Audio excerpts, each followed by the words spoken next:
Bizda kichik va o'rta korxonalar yiliga 5 milliard kub metr gaz va 20 milliard kilovat soat elektr energiya iste'mol qilyapti. Hududlarda 300 ta korxonalarning energiya sarfini tahlil qilib, xarajatlarni kamaytirish imkoniyati o'rganildi. Masalan, Namangandagi Lifestones korxonasida yangi energiya tejamkor invertor o'rnatsa, beton tannarxi 5-6% kamayadi. Andijondagi Svork Timur Tex korxonasida aqlli yoritish tizimi yoki quyosh paneli o'rnatilsa, trikotaj tannarxi 7% ga pasayadi. Shu bois kichik va o'rta korxonalarda ham energiya samaradorligi bo'yicha yangicha tizim bo'ladi.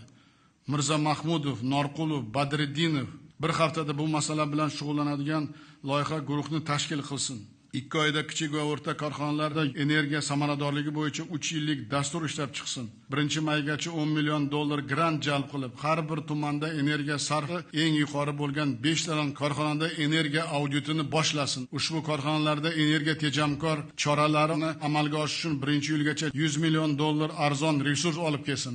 Mirza Mahmudov, Norqulov, Badriddinov hokimlar bilan 26-yilga kichik va o'rta korxonalarda 100 million kub metr gaz va 500 million kilovat soat elektrni tejash bo'yicha majburiyat oladi.